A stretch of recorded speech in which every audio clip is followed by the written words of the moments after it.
नमः सिद्धेभ्यः। ॐ नमः सिद्धेभ्यः। ॐ नमः सिद्धेभ्यः।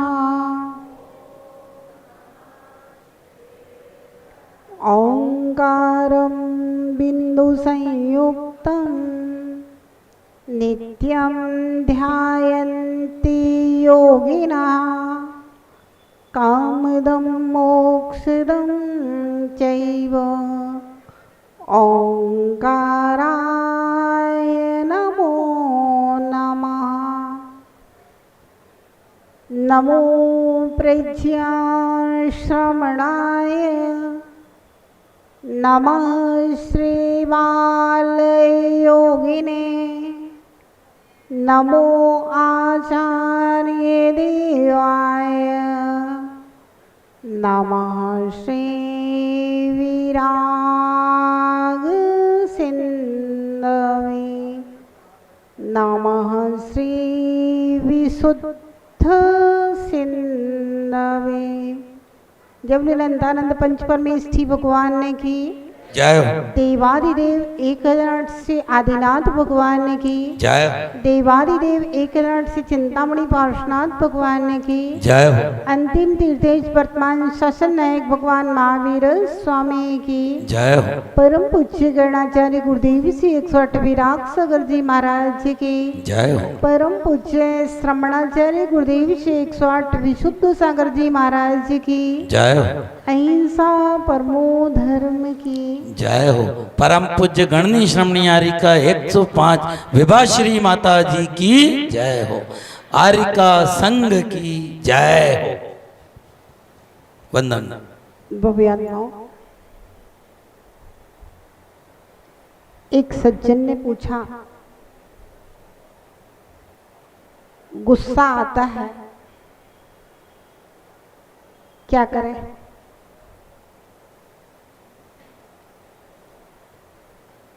गुस्सा आता है तो क्या करें? दमन करें या वमन करें?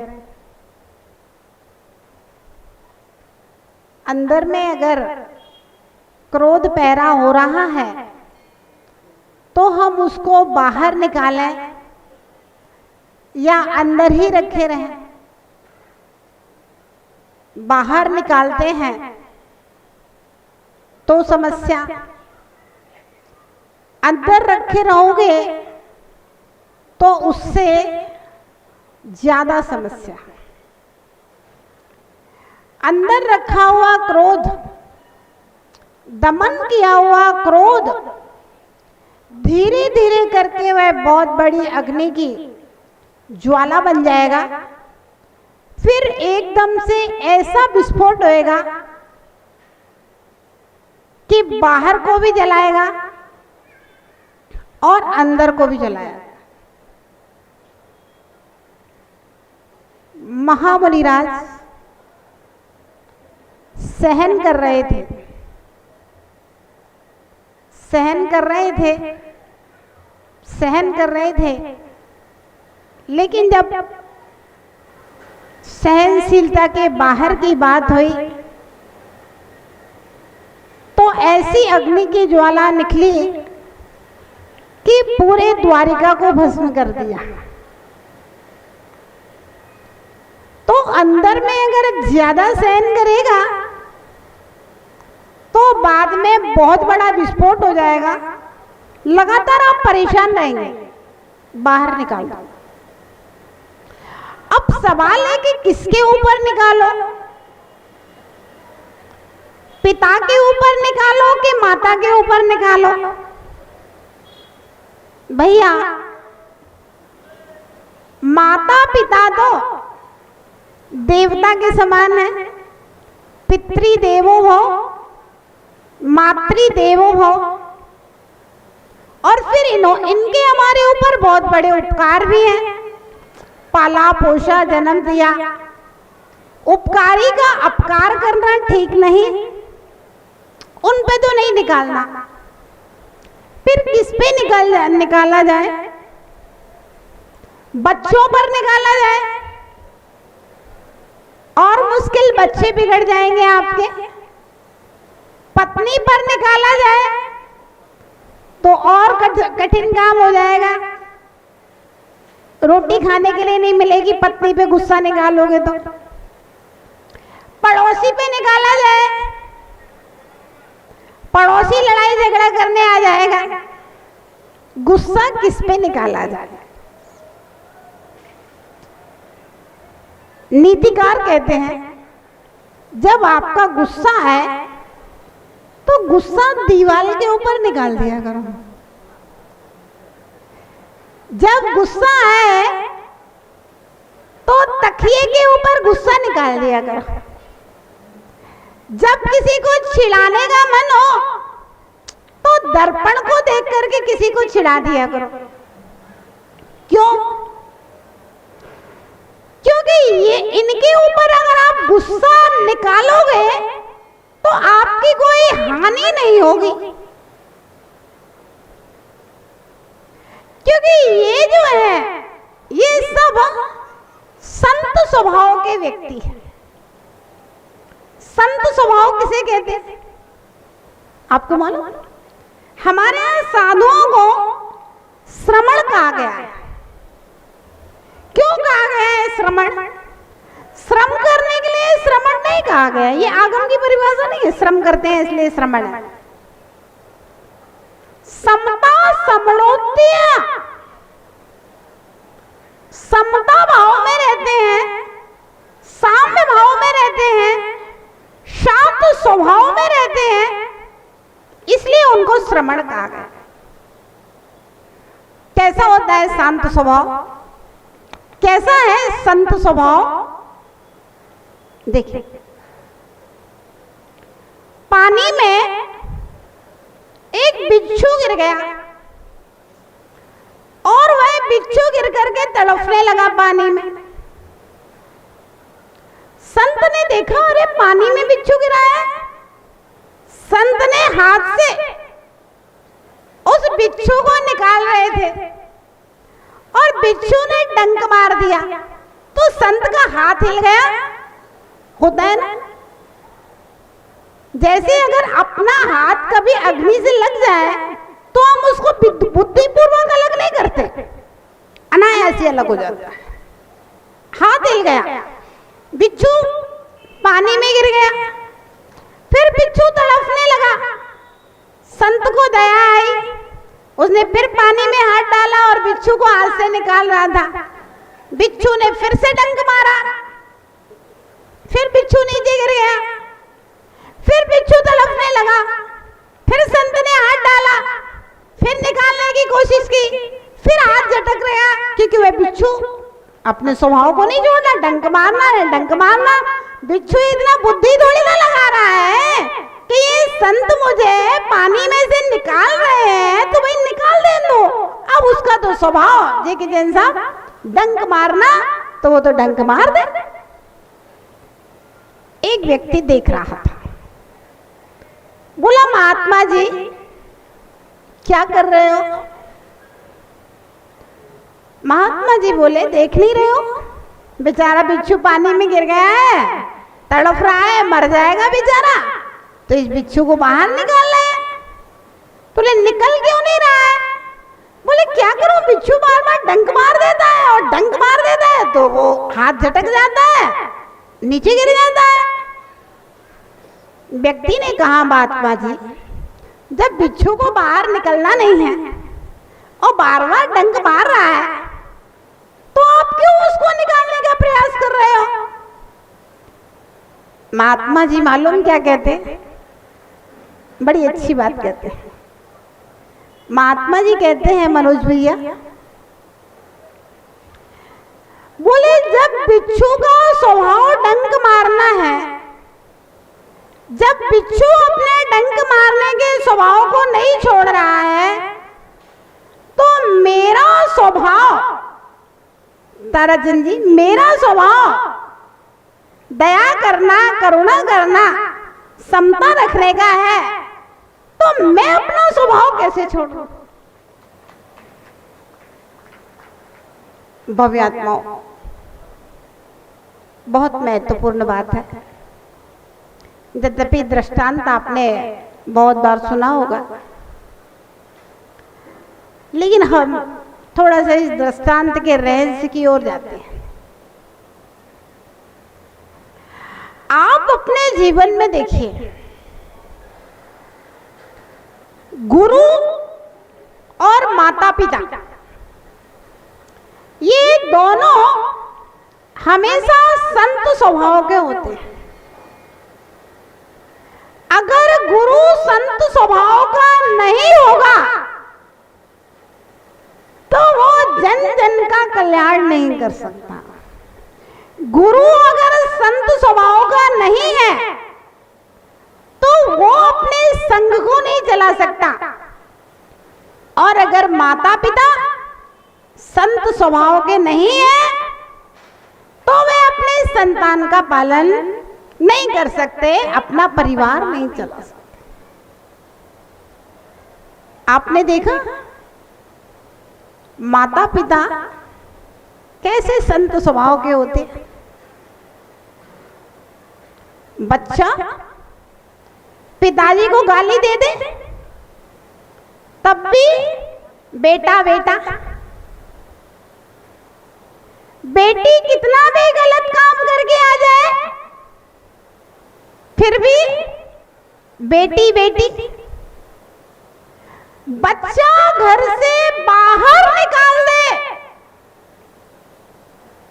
जिस बच्चे को आपने जन्म दिया, इतनी मनौतियां भगवान के चरणों में मांगे थे, कितने वैद्यों को, कितने डॉक्टरों को दिखाया था, बच्चा का जन्म नहीं हो रहा था। उस बच्चे के जन्म के लिए उस बच्चे को जन्म दिया, पाला पोसा, पढ़ाया लिखाया। माँ बिल्कुल नौकरानी। ध्यान रखना, जो पालन पोषण माता पिता कर सकते हैं वो आप पैसे दे करके नौकर नौकरानी से नहीं कर सकते, क्योंकि बिना मोह के, बिना प्रेम के ना तो संतान को जन्म दिया जा सकता है और ना ही उसका पालन पोषण किया जा सकता है। पाला पोसा बड़ा किया और उसके बाद में आपने जीवन भर की जितनी भी कमाई है, आदमी खुद अच्छे कपड़े नहीं पहनता, कंजूस आदमी होगा अपने अच्छे कपड़े नहीं पहनेगा, लेकिन धन कमा कमा करके इधर जमीन खरीद लो, उधर जमीन खरीद लो, और सोना खरीद लो, और चांदी खरीद लो, लॉकर में रख दो, फंक्शन में भी निकल के नहीं आते लॉकर में रख दिए और बैंक में जमा कर दो, और एक मकान, दो मकान, भाई किसके लिए? किसके लिए? संतान के लिए, किसी और के लिए नहीं।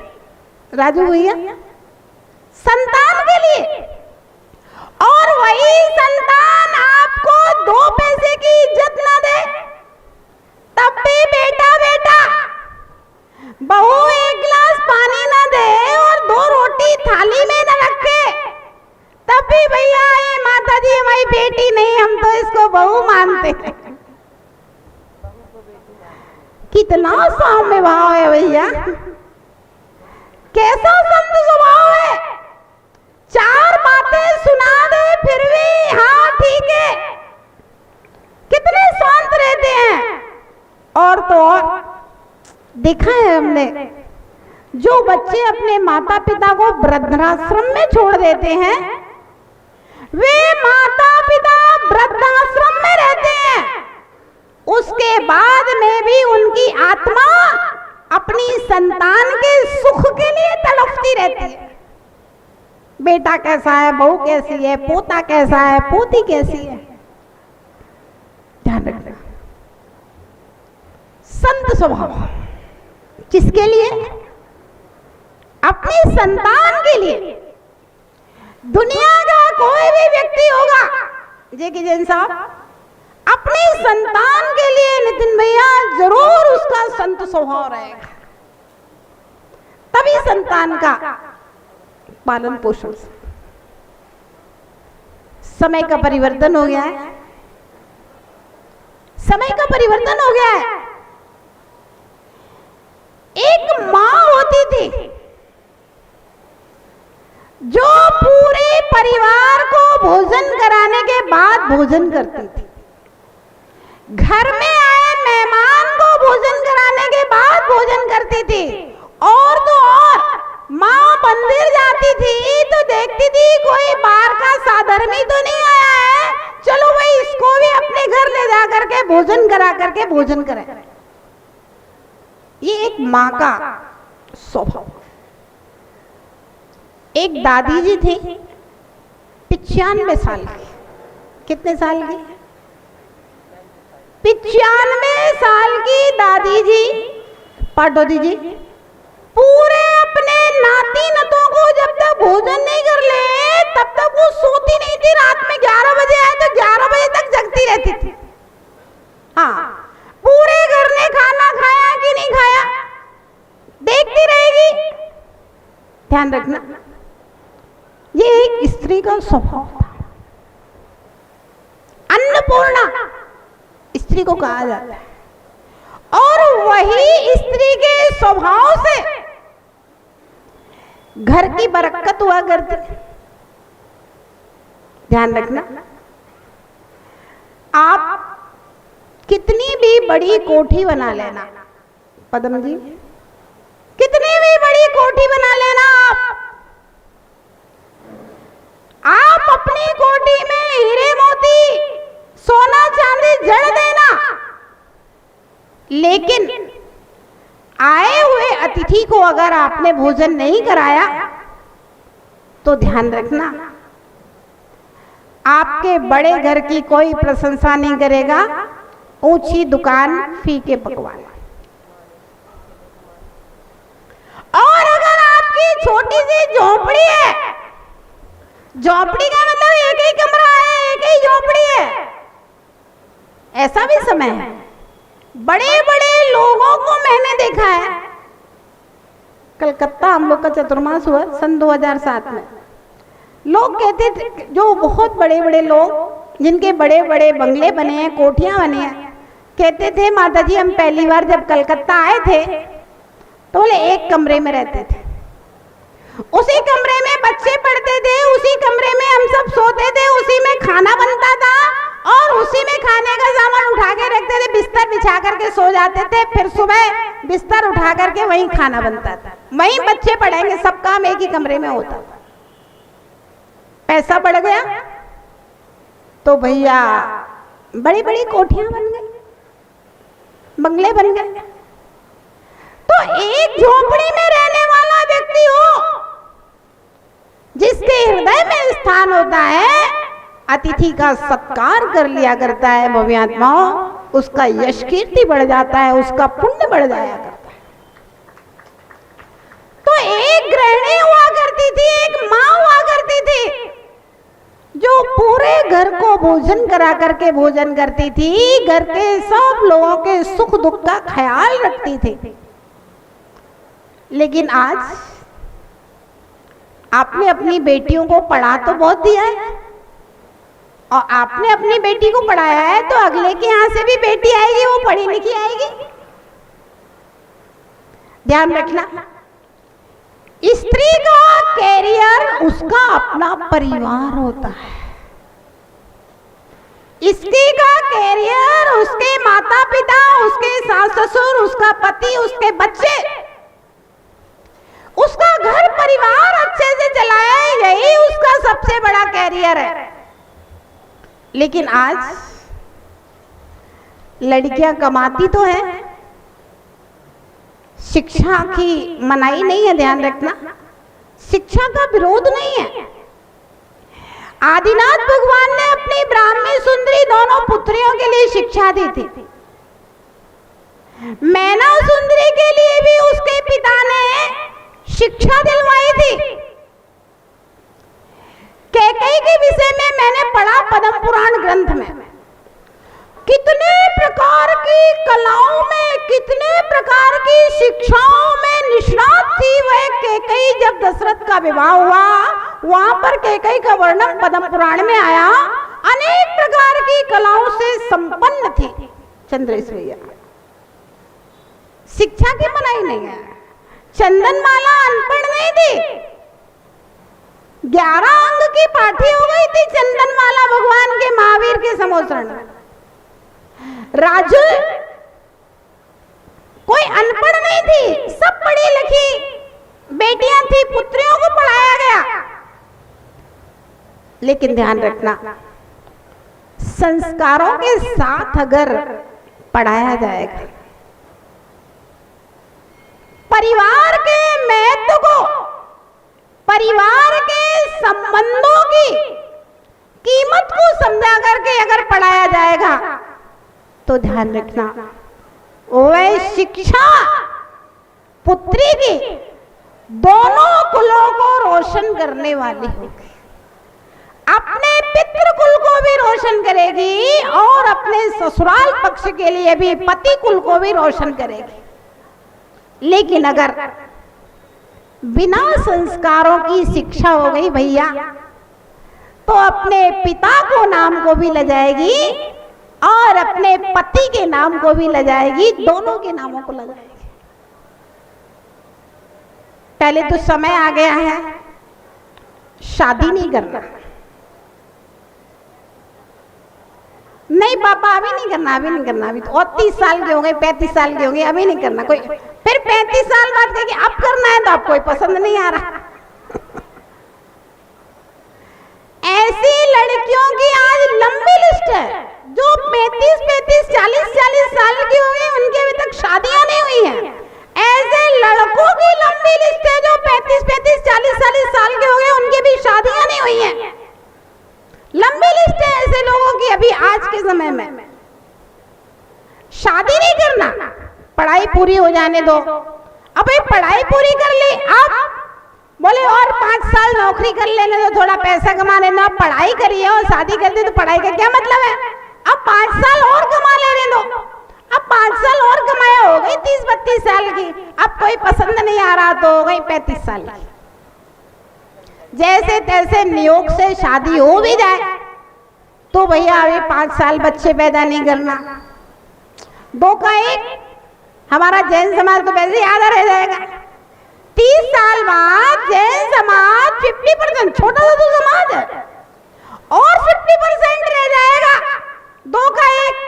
और ये भी हो गया भाई दोनों नौकरी करते हैं तो आराम से रहो, बच्चे को कौन पालेगा, कौन पोसेगा, है ना? तो इसलिए बच्चे ही पैदा नहीं करो। एक ऐसा भी देश है जहां वर्तमान में युवा नहीं है, सारे वृद्ध लोग हैं। क्यों? 30 साल पहले बच्चे पैदा नहीं किए तो अब 30 साल बाद अब युवा कोई है ही नहीं है, सब बूढ़े लोग हो गए जितने हो गए पुराने। तो कहने का मतलब ये है, पहले शादी नहीं करना, फिर बच्चे पैदा नहीं करना है। अब इसके बाद में परिवार का क्या महत्व है? सास ससुर तो बेचारे एक किनारे गए, और माता पिता की भी बाहर जाने के बाद में बच्चे सुनते नहीं है। अब बताइए, जब संत स्वभाव होगा तभी व्यक्ति परिवार का मुखिया हो सकता। ध्यान रखना, परिवार के मुखिया को, अगर आपके परिवार में 10 लोग हैं, आपके परिवार में 20 लोग हैं, आजकल तो 10-20 लोग होते नहीं, अगर आपके परिवार में 4-5 लोग भी हैं, मान लीजिए माता पिता पति पत्नी 2 बच्चे भी हैं, अगर 5-6 लोग भी हैं, तब भी घर के मुखिया को भैया संत स्वभावी बनना पड़ेगा। सहन किए बिना आप किसी के साथ रह नहीं सकते, क्योंकि सभी जीवों के कर्म अलग अलग हैं, सभी जीवों के स्वभाव अलग अलग हैं, प्रवृत्तियां अलग अलग हैं। अगर हम चाहें जैसा हम चाहते हैं वैसे ही हमारे संघ के लोग करें, कभी नहीं होगा। थोड़ा हम चले, थोड़ा तुम चलो, तभी हम साथ चल पाएंगे। ऐसे ही परिवार में अगर 4 लोग ही हैं, अगर एक व्यक्ति का एटीट्यूड हो मेरे अनुसार पूरा घर चले और आदमी बिल्कुल मेरे अनुसार उठे बैठे चले फिरे खाए पिए हर काम मेरे अनुसार होना चाहिए, तो भैया 4 लोग तो दूर की बात है, 2 पति पत्नी भी एक साथ नहीं रह सकते। परिणाम सामने है, ध्यान रखना। जब लड़की शादी होके आती थी तो 20, 25, 50 लोगों के परिवार में रह लेती थी, और आज लड़की की शादी होती है खाली 2 पति पत्नी हैं, वे भी साथ में नहीं रह पा रहे। दूसरे घर से आई हुई लड़की 50 लोगों के परिवार में रह लेती थी, और आज लड़की जा रही है तो 2 पति पत्नी साथ में नहीं रह पा रहे। कहां से आया बोलिए ये सब? ध्यान रखना। 4 भाई बहन होते थे, एक कमरे में सोना है, एक कमरे में एक थाली में खाना है, एक बल्ब में 4 भाई बहनों को पढ़ना है। उन बच्चों को 4 लोगों के साथ रहने की आदत होती थी, बचपन से ही आता है। अब एक बच्चा है और वो बच्चा अपने घर में हमेशा अपने कमरे में अकेला रहा, अकेला सोया, अकेला पढ़ा, अकेला खाया, अकेला हर काम अकेला, अपनी गाड़ी में भी जा रहा है तो अकेला। अब वो बच्चा, अब वो बच्ची, कोटा के लोगों को मालूम है हॉस्टल में एक रूम में 2 लड़कियां नहीं रहना चाहती, एक रूम में 2 लड़के नहीं रहना चाहते।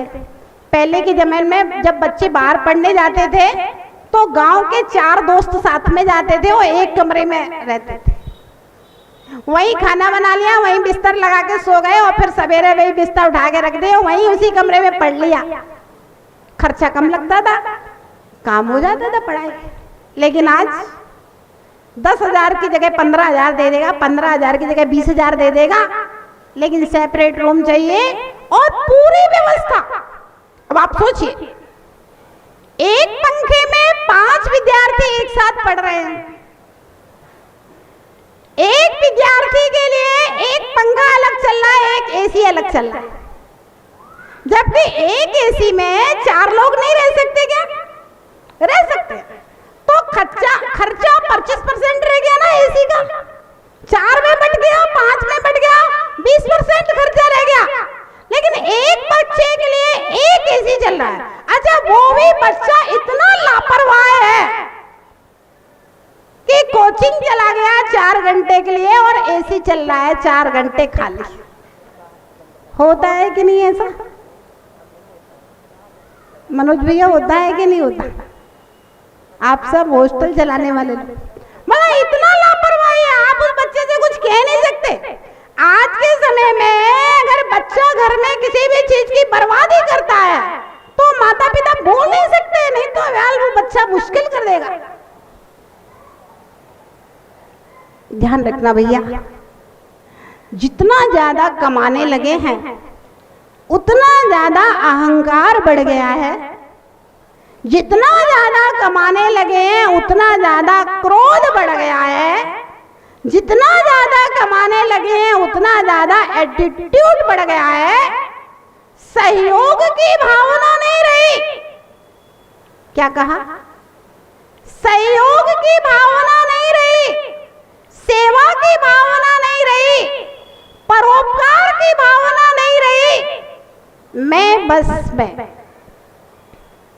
अब सोचिए, जो लड़की शादी ही नहीं करना चाहती, जो लड़की अपने माता पिता के लिए, सास ससुर के लिए कुछ नहीं कर सकती, जो लड़की अपने बच्चे को पैदा करने में और पालने में नखरा कर रही है, उससे आप क्या अपेक्षा रखेंगे कि वो समाज के लिए कुछ करेगी, कि कुटुंब के लिए कुछ करेगी, कि देश के लिए कुछ करेगी, कि राष्ट्र के लिए कुछ करेगी? समर्पण भाव तो विजय भैया वो होता था कि जहां पर व्यक्ति स्वयं रूखा सूखा खा करके दूसरे को खिला करके खाने की भावना रखा था, वो समर्पण भाव। भव्यात्माओं, संत स्वभाव की चर्चा चल रही थी।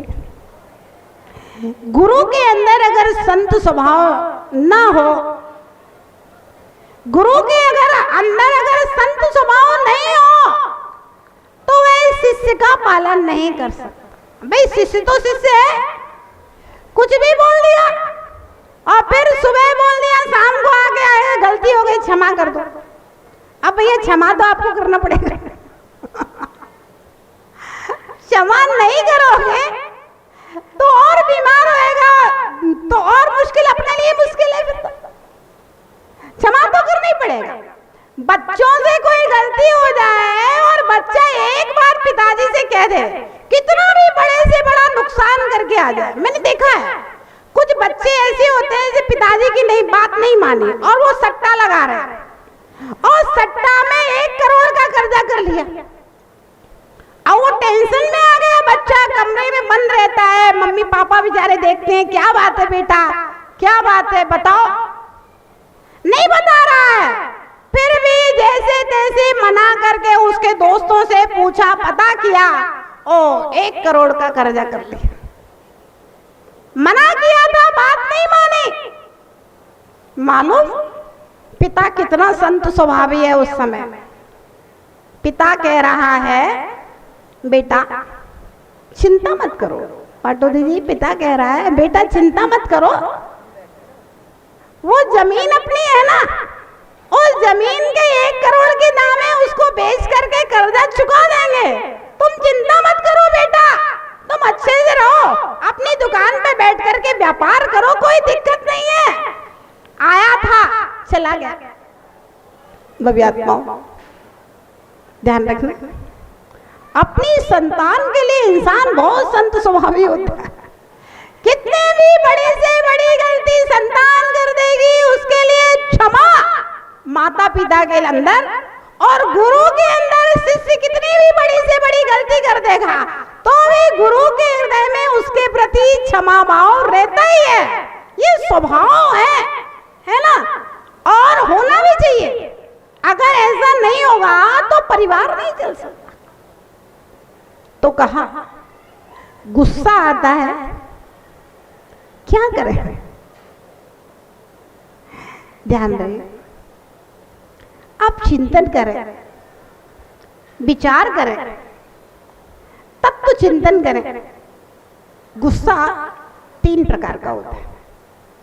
एक सात्विक क्रोध होता है, दूसरा राजसिक क्रोध होता है, और तीसरा तामसिक क्रोध होता है।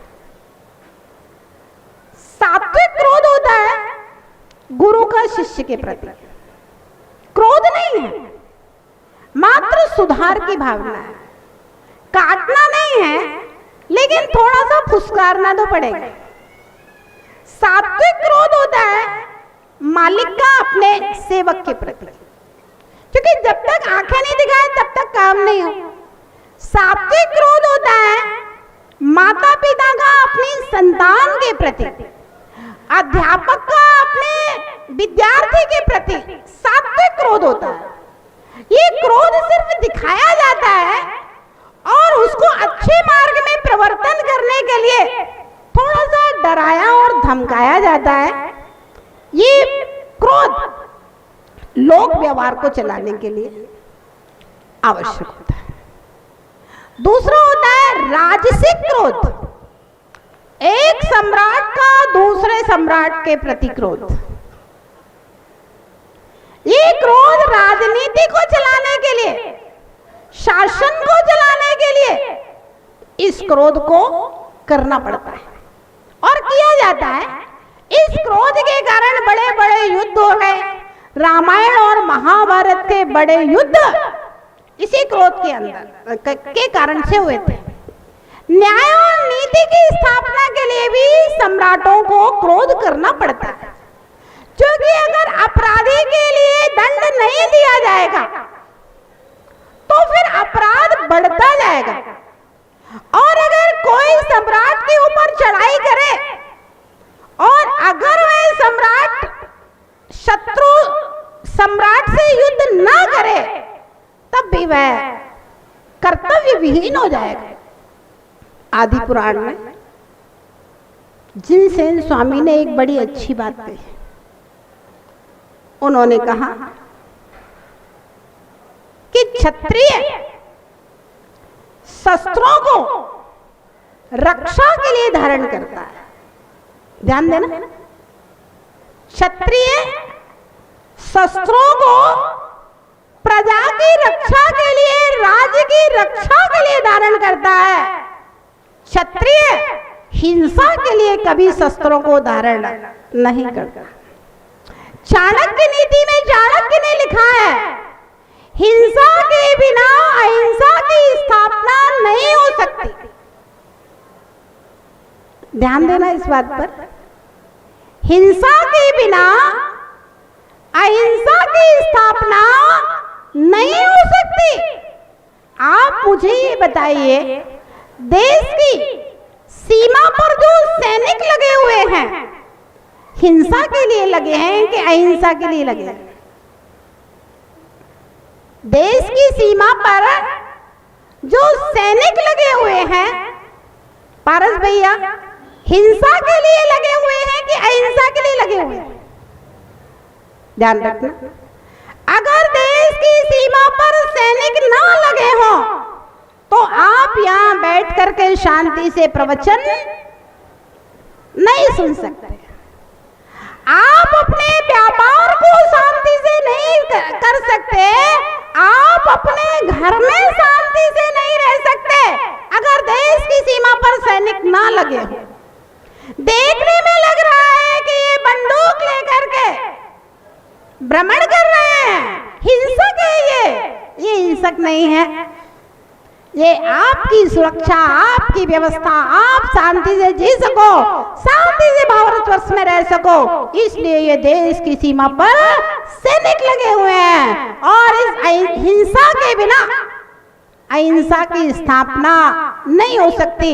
आदिनाथ भगवान के आदि पुराण में लिखा है जिनसेन स्वामी ने कि क्षत्रिय रक्षा के लिए शस्त्रों को धारण करता है, हिंसा के लिए शस्त्रों को धारण नहीं कर सकता। हिंसा करनी पड़े वो अलग बात है, रक्षा में तो हिंसा करनी पड़ेगी। हिंसा के बिना अहिंसा की स्थापना नहीं हो सकती। तो भव्यात्माओं, वह राजसिक क्रोध है जो एक सम्राट करता है, एक सैनिक क्रोध करता है, वह राजसिक क्रोध है। तीसरा होता है तामसिक क्रोध। तामसिक क्रोध का मतलब होता है स्वभाव से क्रोधी, कोई काम नहीं, कोई प्रयोजन नहीं, जबरदस्ती किसी को परेशान करना, जबरदस्ती किसी को मार डालना, जबरदस्ती किसी के साथ लूटपाट करना, ये स्वभाव के क्रोधी है, जन्म से क्रोधी है, मृत्यु के बाद भी वह जीव क्रोधी होगा। ये नरकगामी जीव है, तामसिक क्रोध वाले व्यक्ति।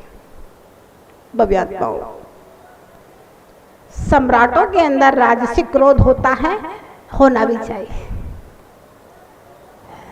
और परिवार को चलाने के लिए, समाज को चलाने के लिए, किसी संस्था को चलाने के लिए सात्विक क्रोध, हल्का सा फुसकारो, काटो नहीं। एक सांप था भगवान महावीर के चरणों में, दंश कर लिया। उपदेश दिया, मौन उपदेश संत ने दिया उस सर्प को। सर्प ने हिंसा करना छोड़ दिया, फुसकारना छोड़ दिया, काटना छोड़ दिया। अब तो सबको पता चल गया, अरे सांप पहले जिससे सब लोग डरते थे उसने तो काटना छोड़ दिया है। अब बच्चे तो डंडा से उसको उचकाने लगे, उसको ऊपर उचकाए। बच्चों ने उस सांप की आंख में सलाई घुसेड़ दी, एक आंख फोड़ दी उस सांप की, डंडे से पीटना शुरू कर दिया। बेचारा लहू लहान हो गया। संत जब निकले चरणों में नतमस्तक,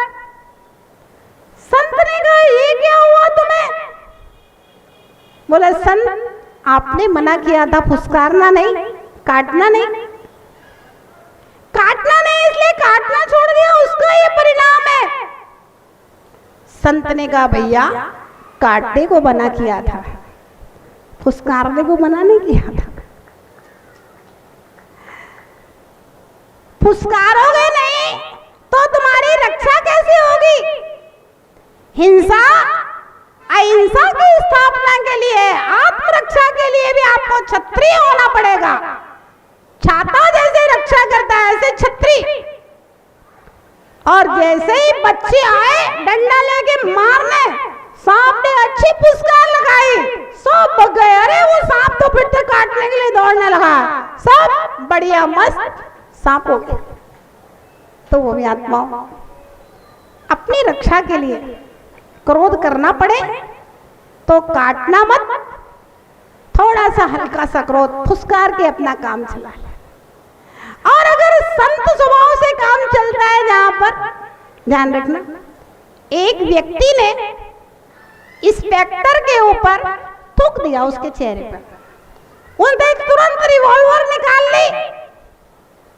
वहीं पर एक संत गुजर रहे थे उस समय, संत ने देखा और कहा बाबूजी रिवॉल्वर की जगह जेब में से रुमाल निकाल लिया होता तो अच्छा होता। महात्मा था, उसने रुमाल निकाल करके पहुंच दिया। और इंस्पेक्टर उस महात्मा जी को देख करके कुछ सिटपटा गए। संत ने कहा जो काम रुमाल से हो सकता है उसके लिए रिवॉल्वर की क्या जरूरत है?